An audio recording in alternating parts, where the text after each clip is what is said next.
Do you remember the intro song? What's up, everyone? Welcome back to the O2B podcast. It's been a few weeks. A little while. I've done one. It's been over a month. The last podcast that I did was with Danny, and that one, like, honestly, the reason it's been such a long time, one, because I'm kind of lazy, let's be real, but no, but really is, like, that one, the response on it was so good, which I am very thankful for. But it was, like, nerve-wracking. I was like, how do I, like, just come from that intense podcast to then, hey, guys, I'm just going to talk about nothing. Like, I don't know. It just, I didn't know how to come back from it. So then I just kind of, like, I psyched myself out of doing one. But you know what they call you, right? What? The comeback kid. They don't call me that. That's what I call you. That's what you call me. But yeah, so, like, that's kind of why I haven't done one in a while. Not that I don't know, I guess I don't owe anyone an explanation. It's not anyone's paying for this stuff, but I just feel, I don't know, I don't like starting stuff and then not, like, continuing with it, so I'm planning on doing more. I do like the idea of having podcasts where I don't always feel like I have to have someone on. But there are a few comments where, like, we really like the podcast a lot more when there's someone else on, which I understand because it's definitely, like, difficult to do completely by yourself. But I just kind of wanted to, like, share that before we got into this. But I'm here on the East Coast again with my lovely girlfriend, Amanda. This was actually her idea to do this podcast. It was. I said, we gotta do a podcast. Mm-hmm. Yep. Gotta get to it, chop chop. She is motivating me to be less lazy, but so that's not even true. I know, I'm just joking. There's just a lot of other stuff that was going on. So yeah. one of the big reasons was because I was training for this half marathon, which I just finished this last Sunday, so close to a week from this recording. And I had been training for probably like 2.5 months, pretty intensely, like running 5 days a week. And we finally completed our goal. So the goal was sub 2 hours. And I kind of wanted to talk about that a little bit. And then we have I did like a little Q&A on my Instagram story. So we'll answer some of those questions because I think that they can be interesting. A lot of people had questions for you. But I wanted to share that day. And then I think you can kind of share, I don't know, I'm kind of curious, like, your thoughts. Behind the scenes. Well, that, and she believed in me a lot more than I believed in myself. Because, it's true. This goal was the reason that I even did this half marathon was I was at dinner with her and my friend who actually ended up being my coach, Dr. Tommy, who is a doctor and also runs and does Ironman and stuff. And they were talking about, so Amanda lives in this place called New Bedford, and it's not a huge town, but it's not tiny either. It's not a town. A city. It's not a huge city, but it's not I tiny don't live either. in a town, okay? When I say it's a town, she gets really mad. But it's not a huge city, but it's not small. But they have this half marathon that's been going on for like 40-something years, I think. And Amanda's brought it up to me before, saying like, I think, because Amanda likes to run a lot more than I do. Or she's I don't a think lot that's more. true. She's a lot more consistent. She's been a lot more consistent with running. And she's talked about wanting to do this half marathon. So I've heard about it and I knew about it. And I guess Tommy's wife Phoebe, her dad, so I guess it would be his father-in-law, has done literally every single one. So they were talking about it, and then it got brought up. Like, I think Amanda said, I thought about doing it, and then they started being like, you should do it, John. And I was like, I don't know about that, because I did a marathon in 2019 that it went fine, but it was tough. Like, distance running for me is very difficult.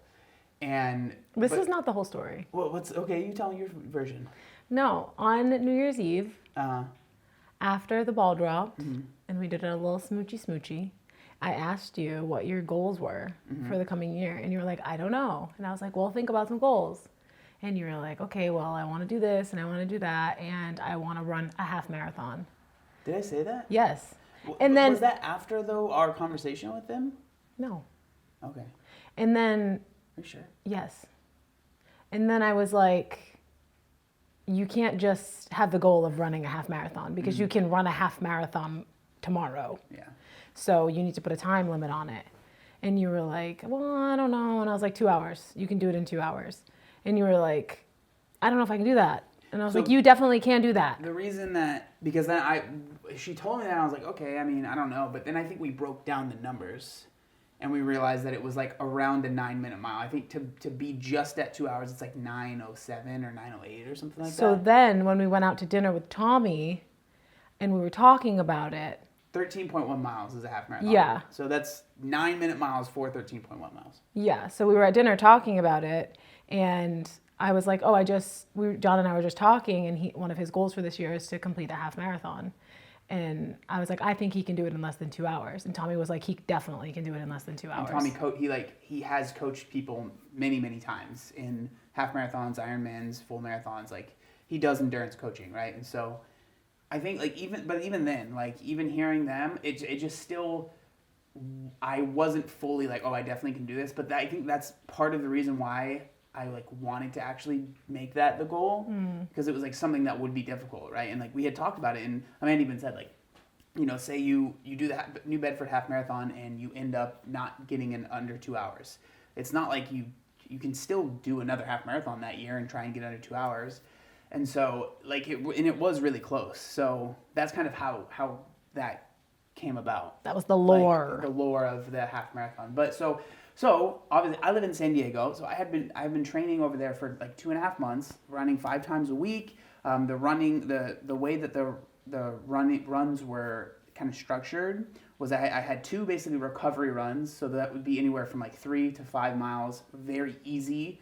For me, my easy pace is about 11-minute miles, and so those were like runs that, if you felt tired or like you had some pain, Tommy would say just literally don't do them. Like they're not that important. It's just to get mileage.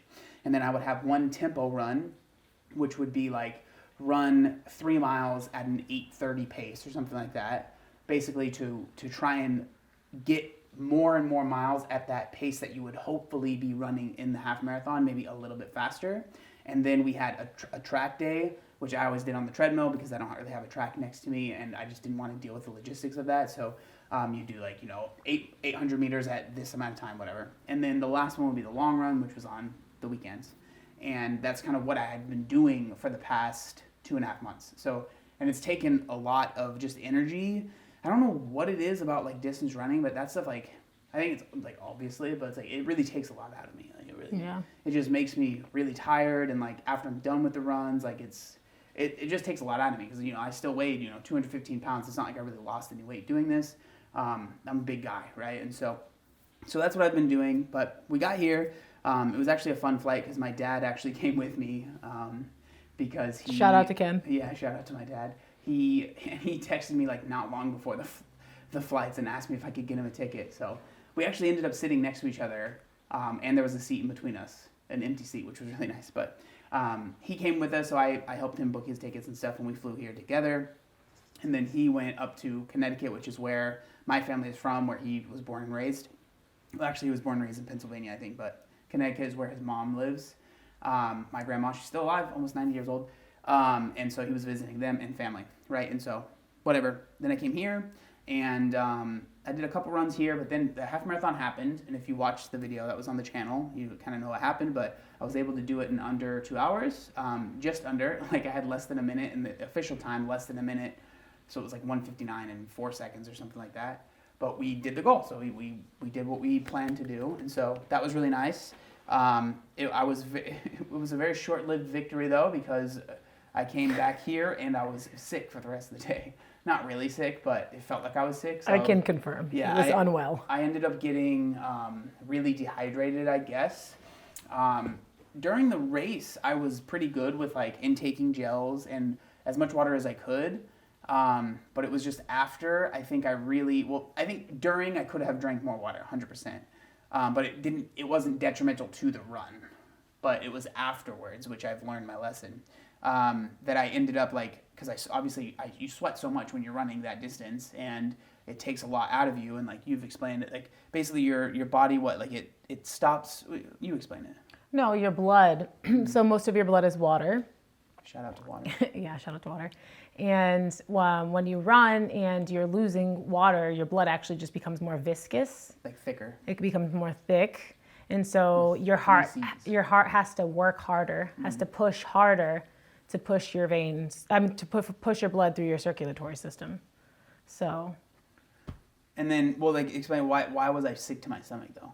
After? Yeah. Because you were dehydrated. Yeah, but what's the explanation for that? You said something about because it stops pumping blood to your extremities.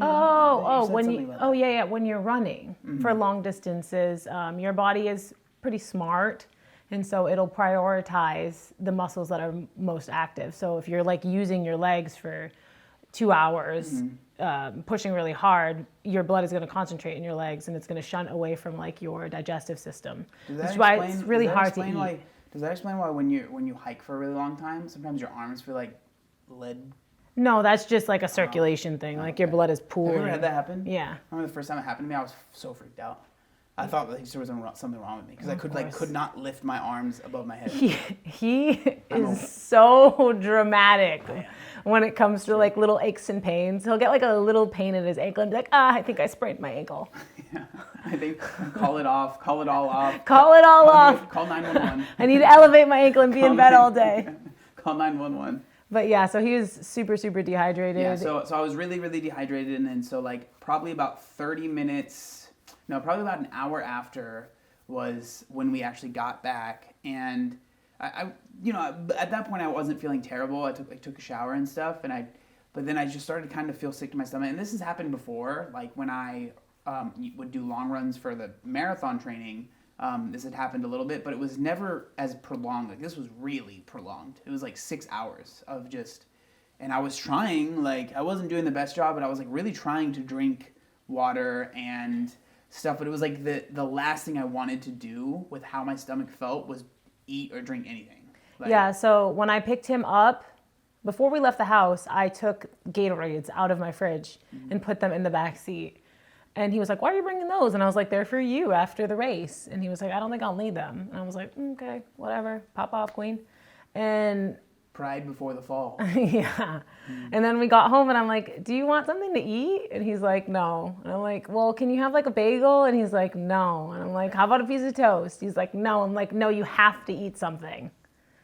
And so I got him to agree to eat a piece of toast, but he was not. This was 2 hours. Yeah, he was not wanting to eat anything. Yeah. So safe to say I learned my lesson. Yeah. I learned my lesson. And so now whenever I will be doing a long run, I'm usually pretty prepared during, I feel like, but after I need to make sure, even if I'm not feeling hungry or thirsty, force myself to, because it just was not fun. But luckily, we ended up healing and healing or whatever, but I felt better, and then I was able to, I think we got, what did we get, Indian food that night, and it was very good. But that was kind of the update of the race and everything that kind of happened.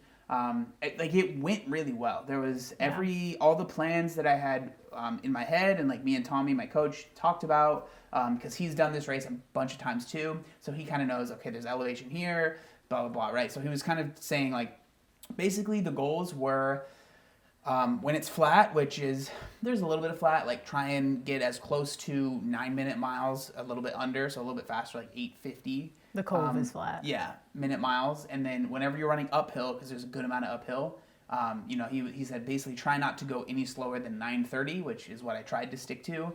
And then on the downhills, because there's a lot of uphill, but there's also a lot of downhill. It's actually a net downhill course. A lot of people do really well, they'll PR and stuff in this. Try not to go any faster than 8:30, just so you're not burning yourself out. And basically everything, I was able to stick to all of that. It was pretty windy, and so there was portions. You run, because she lives in a coastal town by the beach. I guess would you consider it a beach? Because it's a shore. It's not. I always really call it beach, but it's a bay technically. Because I live on a peninsula. Yeah. But there's a lot of little bays where I live, so. It's technically a bay, but it's a beach. So it's very beautiful here. If you guys you should visit New Bedford. I'm just saying. But there's tanks and stuff everywhere. It's cool. But so in that area, there was a lot of wind, which was kind of rough. But other than that, all in all, it was great. Apparently, I was taking photos. My dad ended up coming with my uncle, who, funny enough, his name is Glaude. If you guys think that John and John is funny, imagine my uncle's name, Glaude. But he came. And it was really cool to see him. I haven't seen him in a very long time. And then Rachel came. And so I had a good amount of people that were there, which was really cool. And my family. And yeah, her family came and cheered me on, and there was a few people. I saw one person that was obese, which is always cool. But yeah, so, but it was funny because I was taking pictures with Amanda and like my family and stuff, and then this woman walked up behind me and she was like, "Hey, I just wanted to say thank you." And I was like, "What?" She was like, "I was using you at the beach to shield the wind. I was running behind you." And I was like, "Oh, great." And she was like, "I hope you don't mind." And I was like, "I didn't even notice." Yeah. But that's funny because Tommy said that, like, if you can find someone and you can get behind them, try doing that, because it basically, like, you know, like NASCAR, you're drifting behind them. But yeah, that was kind of the experience with the run. I don't think there's anything, but you ended up went on a little wild goose chase. Well, yeah, so I dropped John off. So this is how much she believed in me. Yeah, so I dropped John off. I'm looking up these questions now, too. Oh, okay. I dropped John off at the start of the race, and he ended up meeting up with Tommy, and I was like, blessed, because I really wanted to get out of there as soon as I could, because I had a whole master plan.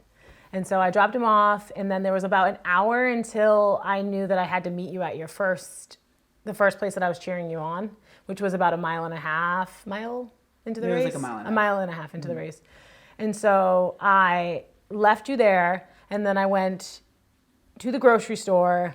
I got you a cake and flowers, and then I went to another store and got a banner and balloons, and then I came home and I put it all up, and then while I was doing that, your dad was calling me on the phone, asking me for directions, and so... Because him and his brother apparently accidentally took the scenic route, so they didn't take any freeway, so it took them like 3 hours to get here when it should have not taken half that amount of time. Yeah, no. Whatever. That's funny.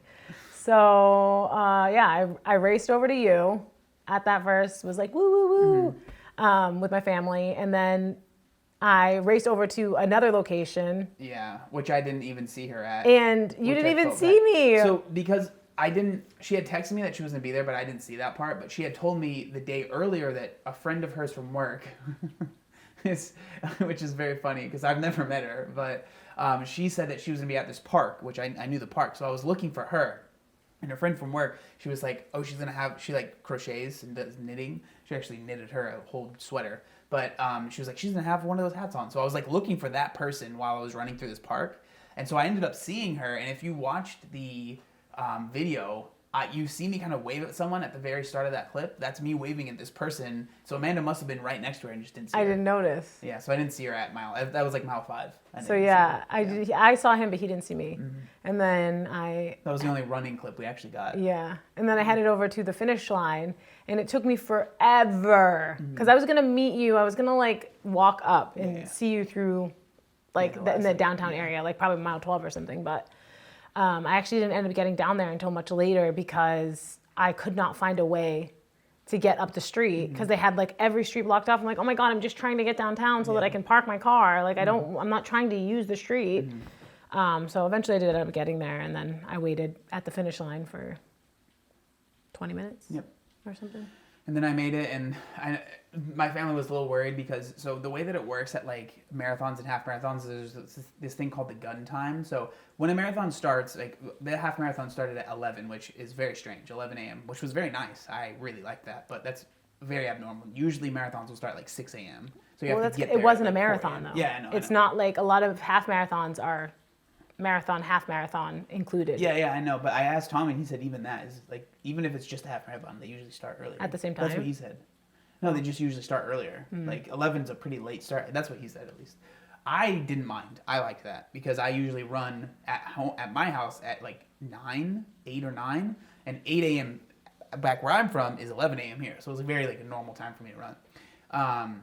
But yeah, so it was definitely different. It was definitely different. Yeah. So I say all that to say that I believed in him before he even won. She got me this cake that said sub 2, and I'm like, imagine if I didn't do it. She'd probably have to come back and just like wipe it off. Just like, this is just a cake. Yeah. This is just a cake to celebrate the fact that you did it. To say congratulations. Yeah. But so that was that experience. We can move on from that. But now we're going to do some questions that I put on my Instagram, just like questions that people might have for me or Amanda or both of us. They can be relationship stuff, they can be whatever. I've looked through some of these, but we'll start with the very first question that was asked. And this is for both. West Coast, Best Coast, or East Coast, Beast Coast? What do you think? So Amanda lives on the East Coast. I live on the West Coast. I think West Coast is better, but like I was telling you before, I think there's nuance to it. So why do you think the West Coast is better? Like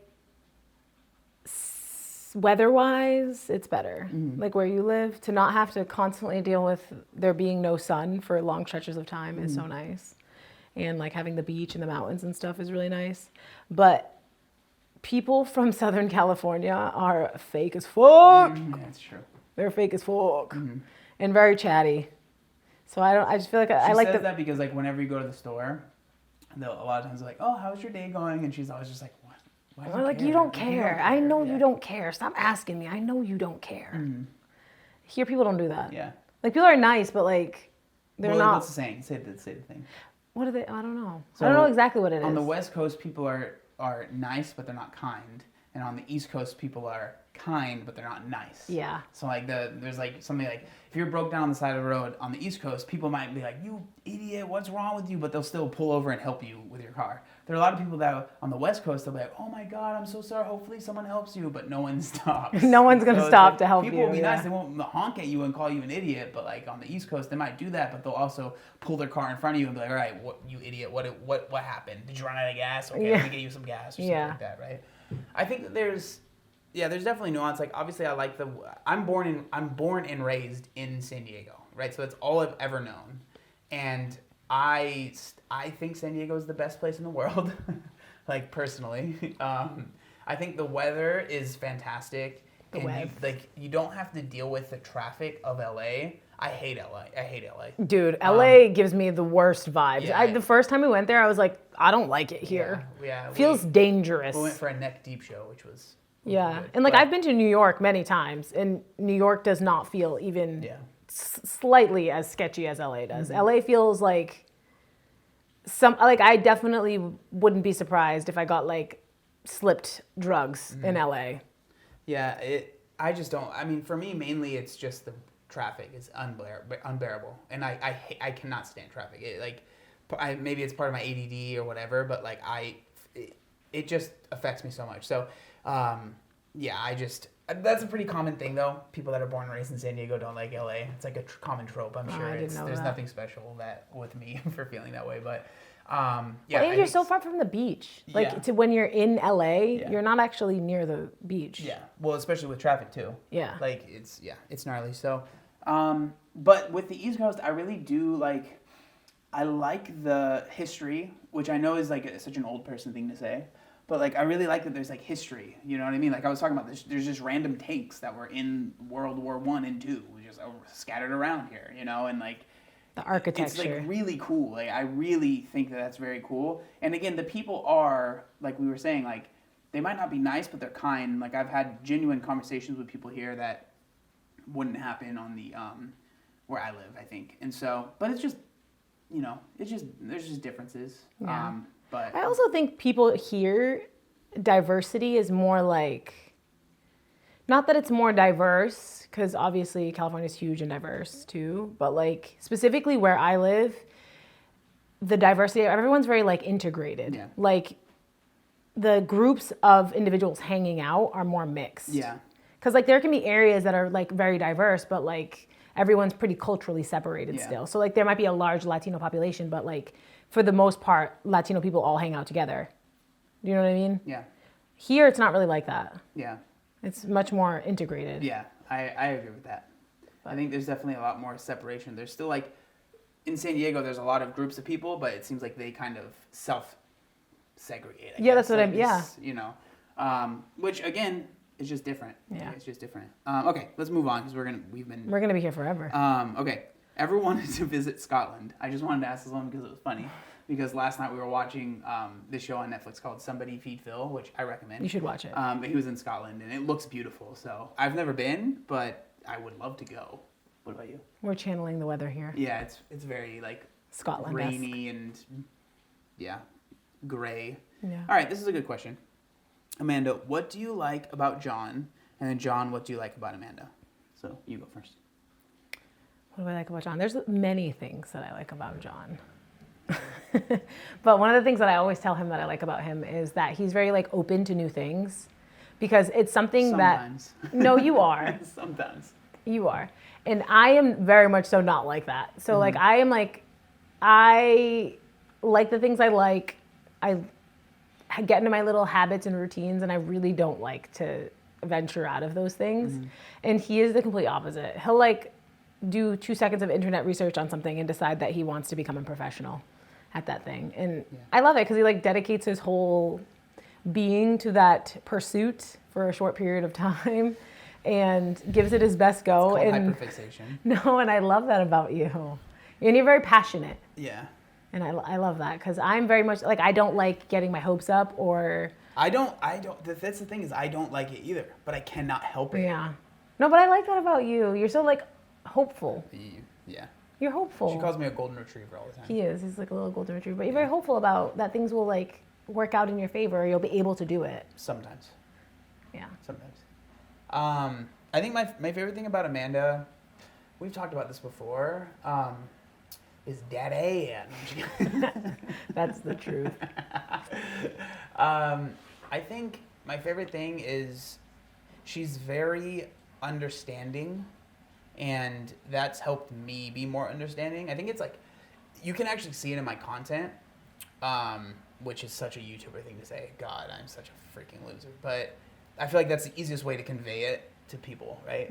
Is like, you could see it in my content. Like, the longer we've been dating, the more I think I've tried to understand other people and stuff. But like, yeah, I think that's one thing that I really like about you is like you're willing to hear what someone has to say. But what another thing is like, and I think it's probably because part of it's from you're from the East Coast, is like you'll give it a shot, you'll let people share, or like, you know, you'll try and understand. But if you come to the conclusion that it's BS or whatever, you're not gonna let someone walk all over you. No. You know what I mean? I'm not a pushover. Yeah, and so it's like there's this kindness and tenderness and like understanding, but then once, you know, you've understood or whatever, it's like you're not also just going to be like, well, it is what it is. It's like, no, I'm going to say how I feel. Yeah. You know, if you're on Threads, you definitely hear what she has to say.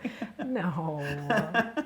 No. But yeah, I think that's my favorite thing is along with so many other things, like I know, I'm just so great. You are. Oh. She's a great cook too, which is one of my favorite things about being here.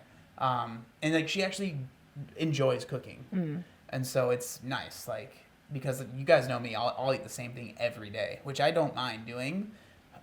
You would not want to do that. So, I do cook though more when you're here. yeah, you cook more when I'm here, but like when we're at my house, I end up cooking most of the stuff, which ends up being very similar things. But yeah, I guess we could go on and on about that forever. But okay, let's see. What shows are you two currently watching together and separately?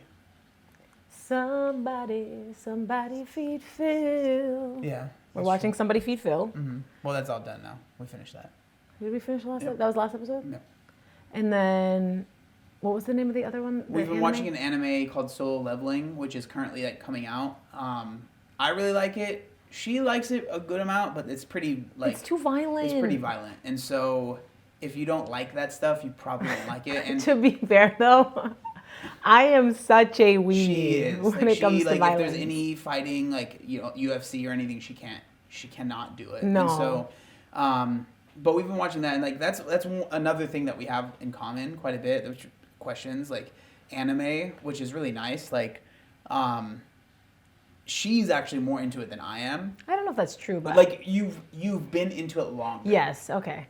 Like, she's always watched the Studio Ghibli movies, and so like I guess like more slice of life anime she's been into like her whole life though, right? For me, I've always really liked the shonen stuff, which is very normal for men my age. You know, Dragon Ball Z and stuff like that. You know, shonen's like the protagonist is a young kid, usually it's a boy, and you watch him grow up and get stronger. That's like the archetype, right? So like Dragon Ball Z was the first one I had seen, but there's so many other ones that I enjoy. But it's nice that we're able to watch anime together, and there's been many animes that we've watched. We just finished our fave. Which one? Attack on Titan. Oh yeah, we finished Attack on Titan, which we started very late, and then I personally like dubbed a lot more, or I like subbed a lot more because dubbed. Yeah, dubbed. Sorry. I like dubbed a lot more because trying to read can be very annoying for me. Because most of the time I'm like eating, so I'll be looking at my food and like I can't, if it's in Japanese, I'm like, I don't know what they're saying, right? And so you have to kind of read, which some people really like subbed. I like the subbed better. Yeah, and so, but for me, I like dubbed. So usually with animes, it comes out later, dubbed. So you have to wait. So with Solo Leveling Week, the first 8 episodes. So I think there's currently, as I'm recording this, which there might be one coming out, I think tomorrow, but it's coming out every Sunday. There's currently 10 episodes, and the first 8 that we watched, the dub had caught up, but then we had to watch the sub, which it's not the end of the world for me, but it's just like. Wait, I think you just switched topics. What? No, yeah. We were talking about Attack on Titan, and then you started talking about. Oh, yeah, but no, there's a reason for that. Oh, okay. So the reason that we're later too is because we were waiting for the dub to come out. Yeah. And so it was a little bit later. But that just finished. If you are curious about anime, I highly recommend Attack on Titan. There's so many, though. Attack on Titan is goated. Attack on Titan is fantastic. Demon Slayer. I really like Hunter x Hunter. Black Clover. Naruto, obviously. There's so many. But, like, yeah. So that's what we've been watching. And like as far as, like, by myself, I really don't watch much alone. My attention span, man, like I end up usually just watching YouTube because if I'm alone, I'll end up checking my phone. Like when we're together, it's a lot easier for me to like, I don't know why, it's easier for me to focus. I think because like I know we can kind of talk about it, and like when I'm by myself, it's just really hard for me to focus. But I have been watching the new Last Avatar, or the Last Airbender Avatar, whatever, on Netflix. The what's it called? The live action. It's pretty good. I think the acting is not the best in the world, but it's not bad. And if you liked Avatar growing up, which I did, you might like it. But you're watching something, aren't you? You've been telling me about. Yeah, I don't remember what it's called though. What's it on? Hulu. Look it up. Search it up. I'm gonna search it up. Searching it up. It was like. It's like a period. Comedy, satire type of thing. Oh, it's like a comedy. I didn't realize it was a comedy. Yeah, it's like funny. Where is it at? Let's see. I don't know if I'm gonna be able to find it.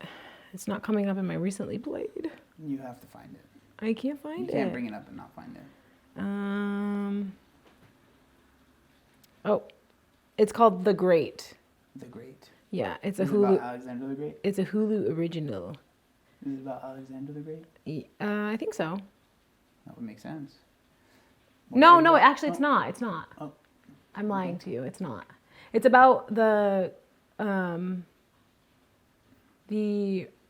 ruling queen of. I think she's in Russia somewhere. She was like a queen in Russia. Shout out to Russia. Okay, this one. I just started watching it. I've only watched 2 episodes. Really? Yeah. Oh, okay. Okay, so this one, the first part you don't have to answer. But so best, we already kind of talked about that. But best / hardest thing about dating John. Hardest? Mm-hmm. Be honest. Let the people know. Is it too hot in here for you?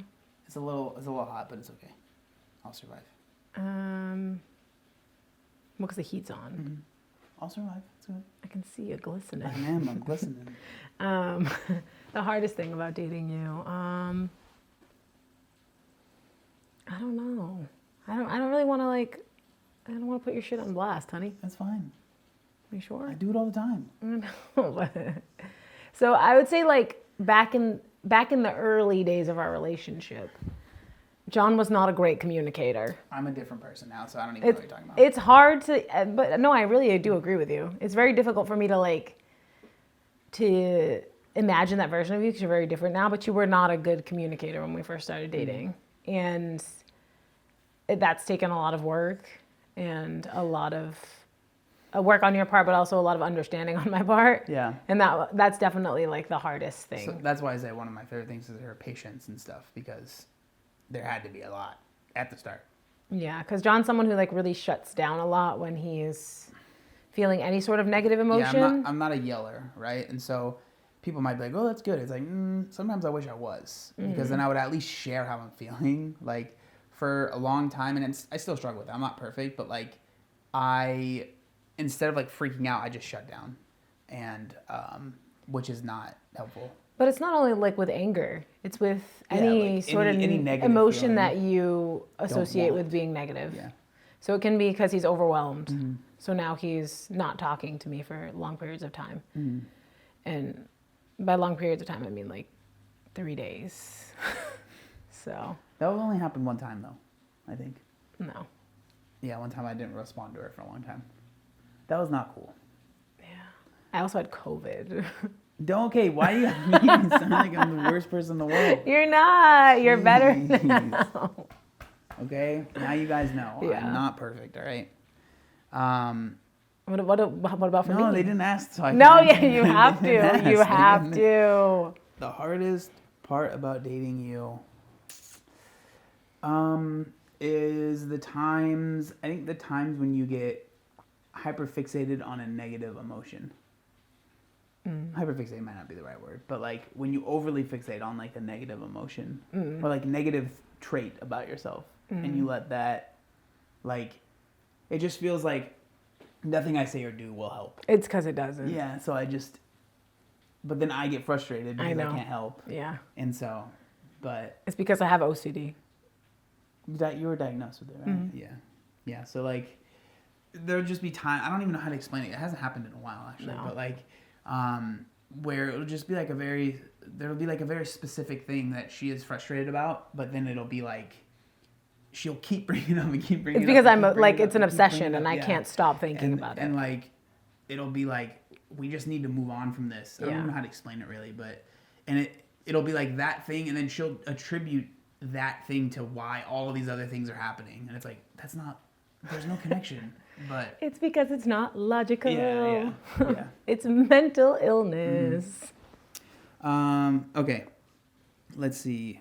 Are you guys married? Are we married? No, we're not married. What do you mean? We're not married? We're not. You're my husband, though. That's true. Okay. What changed with her mindset comparing her eating habits pre and post weight loss? Literally everything. So Amanda lost like 130 pounds? Yeah. I'm not 130 pounds down now. I mean, yeah, I'm not but like that was... Yeah. You used to be a lot heavier, and you lost a lot of weight, and you've kept it off for 9 years-ish now. Yeah. I always forget because it's been so long, but I actually was just thinking about this the other day because of that thread that I put up, but I think... So when I lost weight, I was only 22, and I was just graduated from college, still living at home with my parents, and I didn't really have a whole lot of routine around the kind of food, or like, I didn't really know how to cook. I didn't really think anything about eating other than in the moment when I was hungry and was like, oh, I'm going to eat something. You know, so it was kind of just like what was easiest, what kind of tasted good. I never really thought about nutrition or eating for health or even eating really for flavor. I know that sounds crazy, but it was kind of just like eat whatever gets the job done.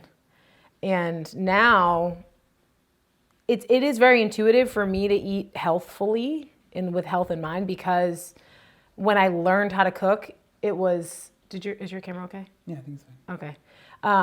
It was during that period of time where I was actively losing weight. So now I don't really think about like altering the way that I cook, because the only way that I really know how to cook and the only way that I really know how to feed myself is healthfully or with health in mind. So it's not something that I like actively am thinking about, like, oh, let me make sure that my meal has X, Y, and Z so that it has protein and so that it has fat and so that it has, you know, vitamins in it and stuff. It's very intuitive to me because I learned how to cook and developed habits and routines while I was actively losing weight. But it's very different. Before I was like eating fast food all the time.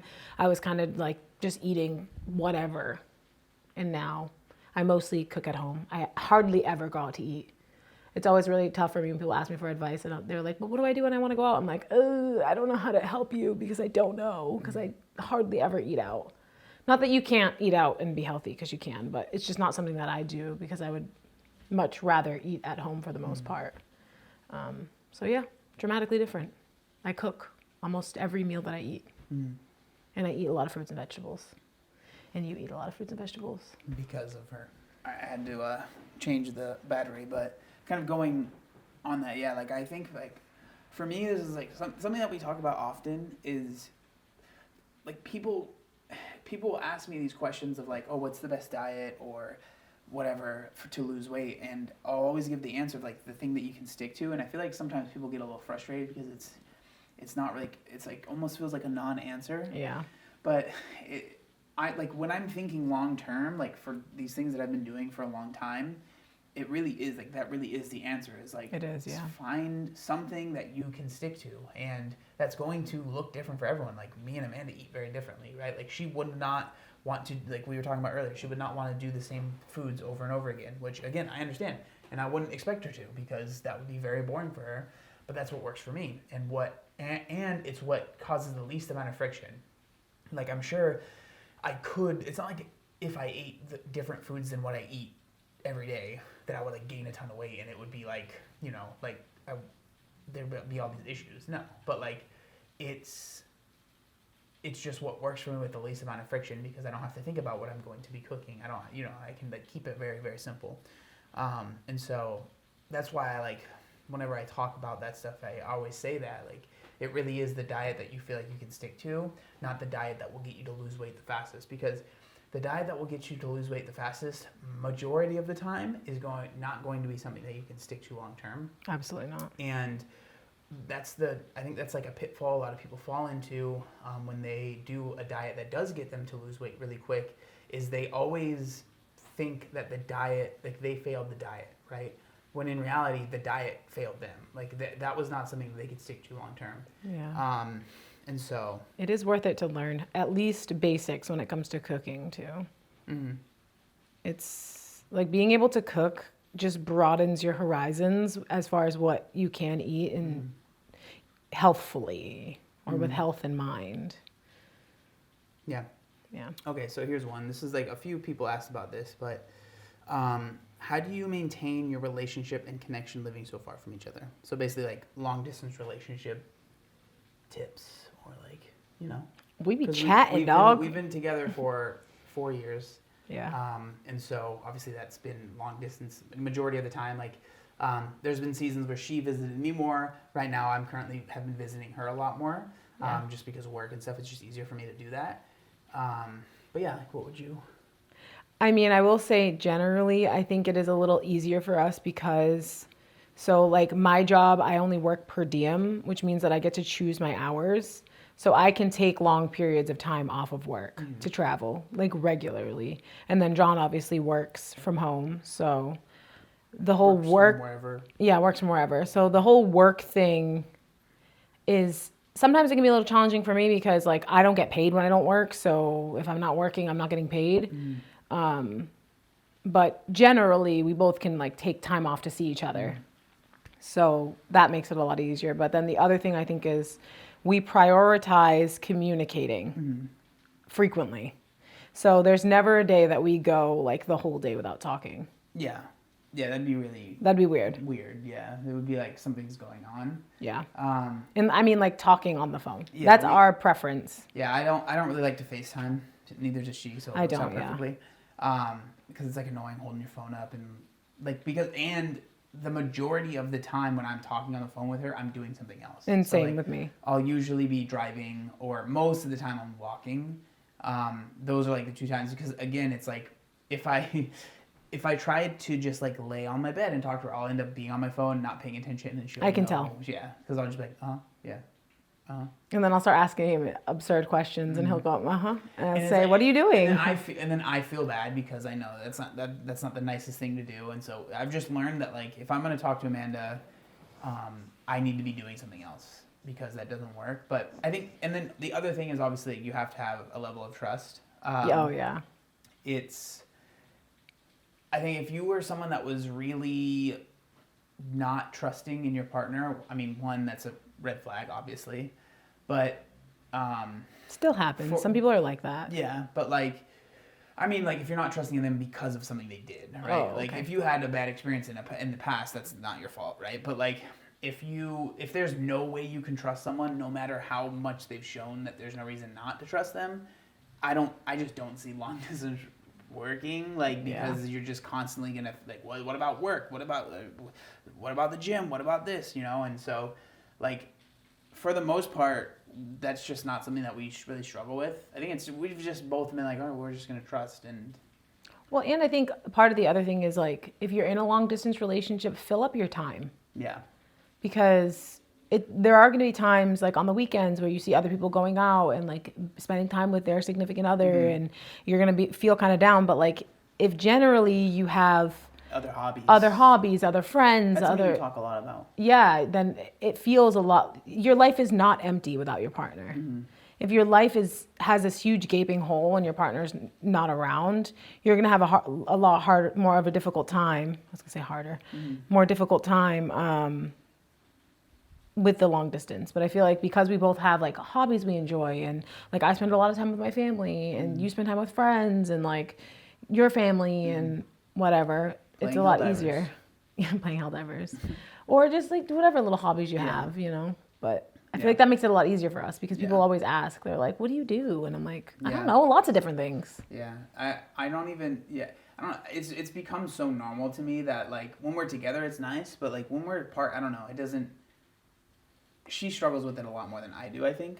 Yeah. The being apart thing. Because I think, I personally, like, I don't mind. And, I mean, she doesn't mind being alone either. But, like, I don't, like, I'll be able to find something to do, you know? Well, and I will say you don't live alone. Yeah, that's true.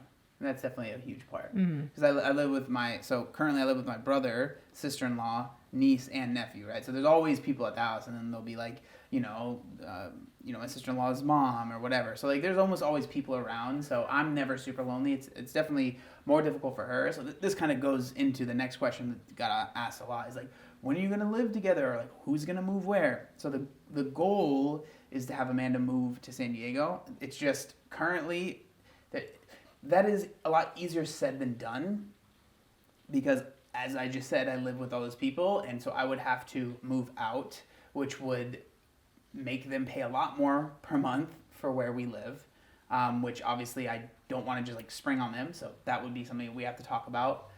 And then on top of that, San Diego is very expensive, but I don't really want to live anywhere else. And so I just have to get to a place where I am comfortable having it's going to be a higher payment per month. So then she can move to me. But again, it's just hard because she's lived here her entire life. I mean, you share it. I don't need to tell your story. What do you mean? But, like, you've lived here your whole life. Yeah. You live, like, she lives literally a few doors down from her mom. I think for me, the thing that's the most scary about moving away from here is that, like, where I live specifically for many years has had a very bad reputation as far as crime goes. And, like, very, very recently, within the last 5 years, it's really heavily been gentrifying. And getting more expensive. So where I live, my rent is pretty cheap. And it's like $5. Yeah, it's $5. It's just 5 macaronis. Yeah. And so the idea of taking myself out of the situation and being financially dependent on you makes me fearful. Yeah. Which I understand. I can't even imagine. Like, it's hard for me to put myself in those shoes. Because there's no conceivable way that I could live in San Diego by myself without the help of somebody else. And it's just scary because, like, you hear stories of, like, I can't believe that woman was in that position, and it always starts like that. Yeah, because I moved and I was alone and I had no one else. 100%. I would be 100% financially dependent. To start my abuse arc right after you move in, I mean, it's like you have nowhere to go. No, that's not to say that I think that anything would happen. But my fear is, like, if I did have to move back here, I'm going to be in trouble either way. Anywhere you go to live is going to be more expensive. It's just... Yeah, it's just a lot. And then also, like, the job, you've been working with the same people forever. She basically works in a house with people that have had traumatic brain injuries, and she's worked with them for years, and, like, they feel like family to her, and so she would be leaving that. So it's a big change. And again, like, just I'm excited for it, though. Just take the leap. I understand that, and, like, we eventually want to get there, obviously, but it's just there's just a lot of stuff. Like, and then if you watched one of my recent ones where I was talking about taxes, that was a huge reason why these things hadn't happened yet. It's basically sorted out now. And so, like, again, I can do that. It's just now it's like, okay, am I making enough money to be able to do that? Yeah, because for a while think that I'm out here balling out, and I'm just not. They do. I don't have as much money as people think I do. For a while, though, you had no proof of income. Yeah. He had no taxes, so there was no conceivable way for him to even rent. Yeah, there was a lot of dumb decisions I made as a very young man that haunted me for a very long time that no longer, well, they do kind of, but not to the extent that it did. And so that's really nice. But that's like the grand master plan. And I wish maybe we're both just a little too anxious to be able to be like, oh, I'm just going to do it and see what happens. Because there are plenty of people that do that. Yeah, but I think the situation was very complicated. Yeah. And I hate that. It really bothers me when people constantly ask about it because, first of all, I don't want to always put all of your business out there. Mm-hmm. You know what I mean? Being like, oh, well, it was difficult because, yes, John has money, but like for a while he had no way to prove that he had money. So, you know, it would be very difficult to find a landlord who was willing to rent to him, even though he obviously had the money to rent. So he lives with his brother. And so I don't always want to explain that to everybody, but it is more complicated than just, you know, pick up and move across the country. Because if that was the case, I would have done that a long time ago. Mm-hmm. Yeah. It's just one of those things that I feel like people... They make it seem like it's so easy, and maybe for some people it is, but like for us, it's just not. It hasn't been that way. It's just not that easy. Yeah. Okay, so this is a question I asked if you wanted to answer this, and you kind of said no, but I'm curious. If someone asked, like, what's it like? Like, what are the challenges dating someone with ADHD? I didn't say I was. ADHD. You didn't know? I just don't know. You didn't say you didn't want to answer it, but you're like, I don't know how to answer that, but I'm just curious. I don't know how to answer that. I think I can see how for a lot of people it would be very difficult to deal with the inattentiveness. Mm-hmm. So like frequently I will be talking to John and I will have to say the same thing like 4 or 5 times before he actually is listening to me. Yeah. So like I'll say, John, did you hear me? John, did you hear me? John, hello. And then finally he'll be like, oh yeah, what? Sorry. That's literally, and that's like my whole life. And that's why when people say like, oh, you did a really great job interviewing XYZ person, I'm like, you don't understand how much that means to me because it's hard to do these videos for me. Like to listen, to talk to someone for a long time and make sure I'm paying attention and like asking a question that makes sense. It's like actually hard for me. Yeah, but you're not always like that. It's just sometimes. Yeah. But I'm just saying, it's just in general, like I have to work at like listening and not interrupting. Mm. Because if I'm actively listening, I want to add to the conversation. Yeah. And so it's hard for me to just listen and be like, okay, let me compartment, okay, yada. Okay, now they're done talking, let me add or ask a question. It's just really difficult. That's something that I've had to really get used to because I'm not an interrupter by nature. And John will talk for a very long time. Okay, but she be yapping too. So I do be yapping, but yaps. Listen, you'll talk for a long time, and if I don't interrupt you, I'm going to completely not be part of the conversation because now by the time I'm going to say what I have wanted to say for 20 minutes, the subject has long passed. Mm-hmm. So I've had to get like used to interrupting you a little bit, which has been an adjustment. And then, I mean... I don't know. I kind of like your little ADD quirks. Mm-hmm. I like that you're a little wild. I definitely am. I like your little fire about you. Because I'm not like that. I'm like very calm all the time. So I feel like there can't be 2 calm people in the relationship. We need someone who's a little spicy. I mean, but you have like John will just randomly start like drumming or tapping on me or yelling or yelling. Your little vocalizations. Yeah, I do little beats. Just the random scatting. I'll just be sitting there and I'll just start scatting out of nowhere, or like doing the trumpet. Yeah. I love it. Or he'll randomly grab me and go, oh. Yeah. I just be squeezing. Yeah. I'm just like, oh, look at that arm. I like it. Yep. All right. Okay. This is a good question. This is from Katie. Hi, Katie. Do y'all ever disagree on health? Yes. How so? I think the way that's been most recently discussed in our relationship is our thoughts on Ozempic. Yeah. She's a lot more anti than I am. Okay, I'm not anti-Ozempic. She's a hater, y'all. I'm not. I'm really a hater. I'm really not. Tell them that I'm not. She's not. No, I'm serious. They're really gonna think I am. No, she's not. But she's a lot more critical about critical than I am. And I mean, I don't know. You share and then I'll share. So for me, like my biggest gripe with the whole Ozempic thing is I absolutely hate the way that it is. I feel like regressing the conversation around weight loss and the possibility of weight loss. Like I feel like we're very much so returning to the idea that like I can't lose weight.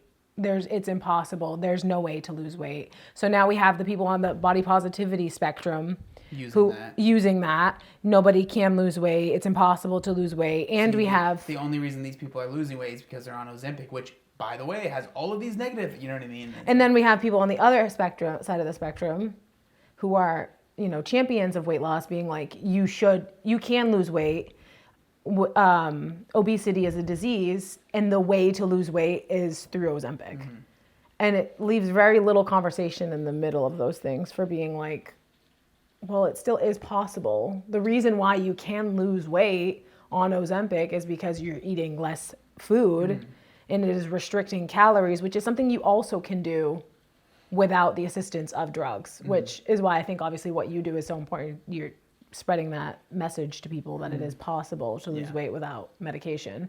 But I just don't like that. I feel like so often now I'm hearing people say like, oh, well, I can't lose weight because I have PCOS, because I have this condition, because I have obesity, because I've been obese since I was 11 years old. And while it may feel that way, and I'm not even discrediting the fact that people feel that way, maybe it is really difficult for you because you don't have those behavioral habits in your life that make weight loss possible. And even if that's the only reason you have to use Ozempic, because it is impossible for you to shape your life around weight loss. Fine, cool. I just don't like the dialogue that Ozempic is causing in the weight loss health space. Yeah.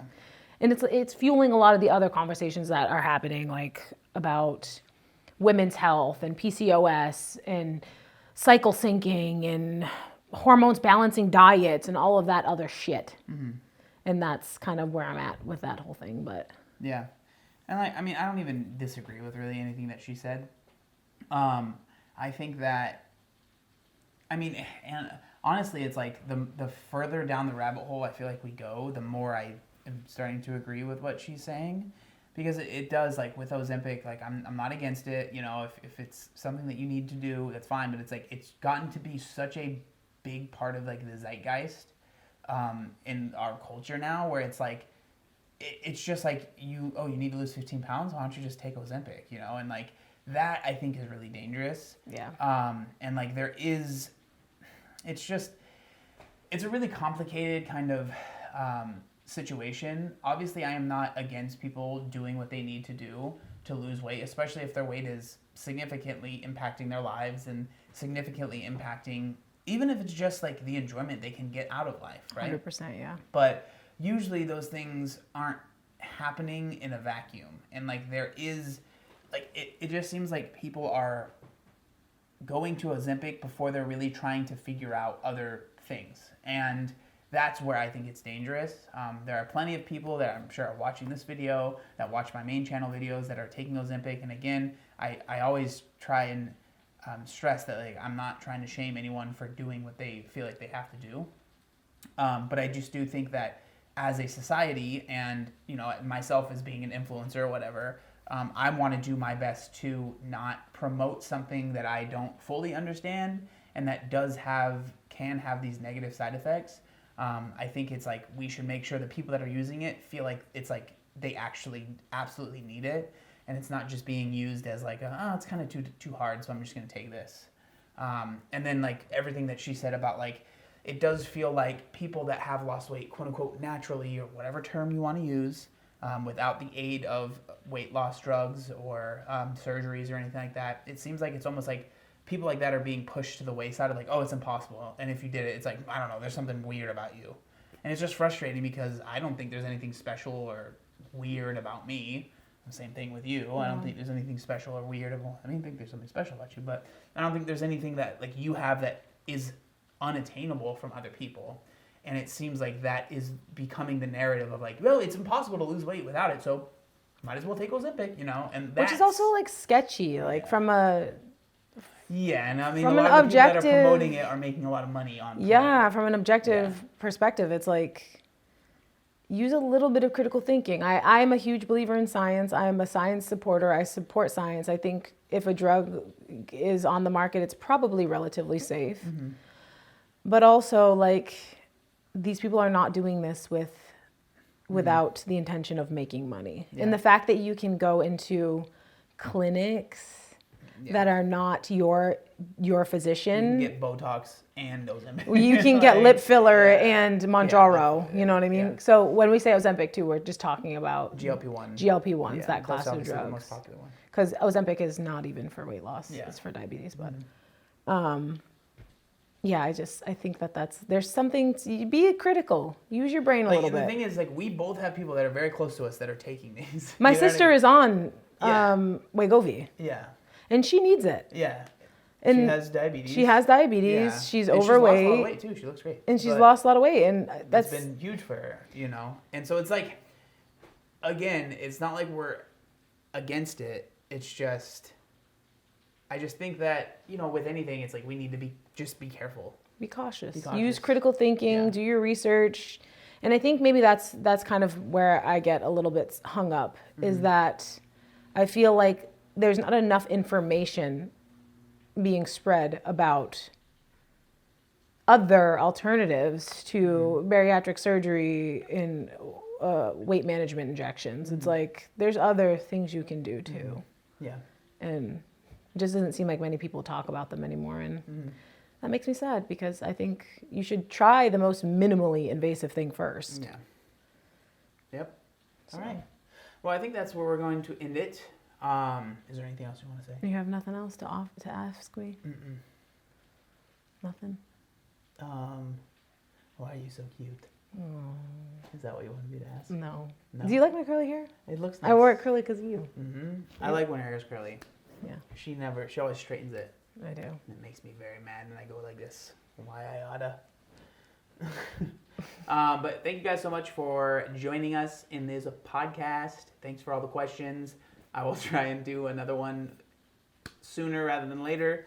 Let me know if there's anything you feel like I can talk about on the podcast. Let me know, all right? Because that's the hardest part about this, is figuring out what the hell I'm going to talk about. Give him some ideas, guys. Give me some ideas, y'all, all right? He needs it. Yeah, I need it. All right. Peace out. Bye. Thanks for joining me. You're welcome. Thanks for joining me. Bye-bye.